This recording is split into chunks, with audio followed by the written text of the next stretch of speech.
बच्चों, संख्या और संख्या पद्धति की इस सीरीज़ में हमने देखा संख्याओं के प्रकार। पहली क्लास में हमने देखा कि प्राकृतिक संख्याएं और पूर्ण संख्याएं क्या होती हैं।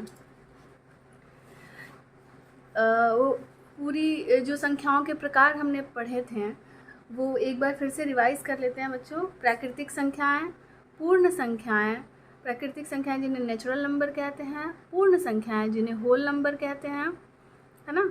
इन दोनों के बारे में हम पढ़ चुके हैं पिछली क्लास में। तीसरा टॉपिक है पूर्णांक संख्याएं, जिन्हें अंग्रेजी में बच्चों हम इंटीजर्स कहते हैं। आज की क्लास में बच्चों इस टॉपिक को हम कंप्लीट करेंगे। फोर्थ टॉपिक है बच्चों सम संख्याएं, जिन्हें अंग्रेजी में हम इवन नंबर्स कहते हैं। फिफ्थ है विषम संख्याएं, जिन्हें ऑड नंबर्स कहते हैं। इन दोनों को भी आज की क्लास में हम कंप्लीट करेंगे। इसके अलावा बच्चों एक बार देख लेते हैं कि और क्या क्या हमें करना है। सिक्स्थ टॉपिक है रूढ़ एवं अभाज्य संख्याएं, जिसे प्राइम नंबर्स कहते हैं। सेवेंथ है भाज्य या यौगिक या संयुक्त या समष्टि संख्याएं, जिसे अंग्रेजी में कॉम्पोजिट नंबर कहते हैं। नेक्स्ट जुड़वा अभाज्य संख्याएं, प्राइम ट्विन नंबर्स। अभाज्य संख्याएं, को प्राइम नंबर्स। इकाई संख्या, यूनिट नंबर्स। क्रमागत संख्याएं, कॉन्सिक्यूटिव नंबर्स। 12th है वर्ग संख्याएं, स्क्वायर नंबर्स। और घन संख्याएं, क्यूब नंबर्स। इन्हें हम एक एक करके करेंगे बच्चों। आज के क्लास में हम पूर्णांक संख्याएं, सम संख्याएं और विषम संख्याओं के बारे में विस्तृत रूप से पढ़ेंगे। तो बच्चों पूर्णांक संख्याएं क्या होती हैं ये हम देख लेते हैं। पूर्णांक संख्याएं, इसे अंग्रेजी में हम इंटीजर्स कहते हैं। ठीक है, पूर्णांक संख्याओं को अंग्रेजी में बच्चों हम इंटीजर्स कहते हैं। ये पूर्णांक संख्याएं जो हैं धनात्मक यानी कि पॉजिटिव हो सकती हैं। पॉजिटिव धनात्मक संख्याओं का मतलब होता है ऐसी संख्या जिसके आगे या तो कोई चिन्ह ना लगा हो या फिर प्लस का चिन्ह लगा हो, जोड़ का चिन्ह, है ना। जैसे आप देखेंगे यहाँ एक के आगे कोई चिन्ह नहीं है तो इसे हम धनात्मक संख्या कहेंगे।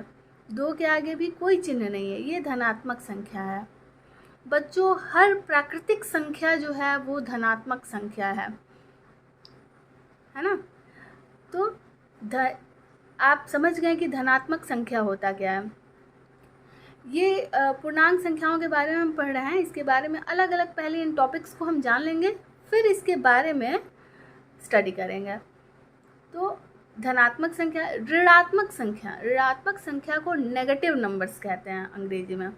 ऋणात्मक का मतलब होता है बच्चों यदि संख्याओं के आगे, है ना, माइनस साइन लगा हो, घटाना का चिन्ह लगा हो, तो उसे ऋणात्मक संख्या कहते हैं।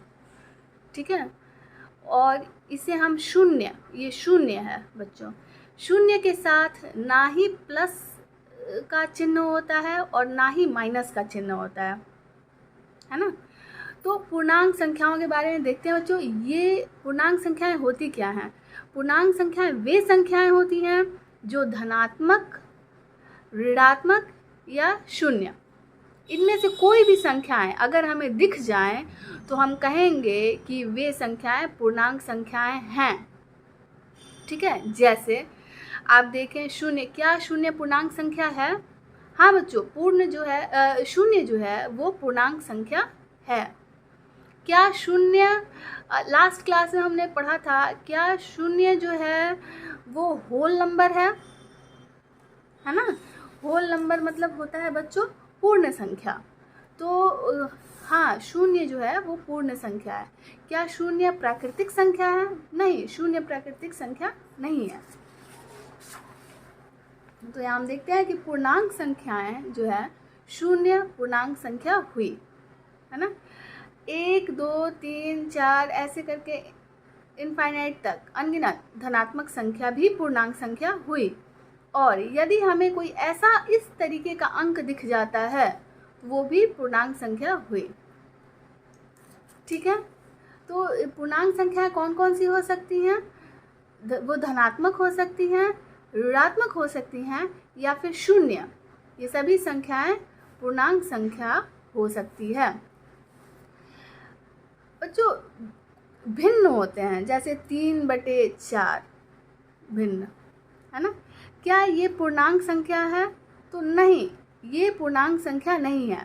अगर हमें कहीं भी भिन्न दिखता है और पूछा जाए, जैसे 4/7, और हमसे पूछ ले क्या 4/7 को पूर्णांक संख्या कह सकते हैं?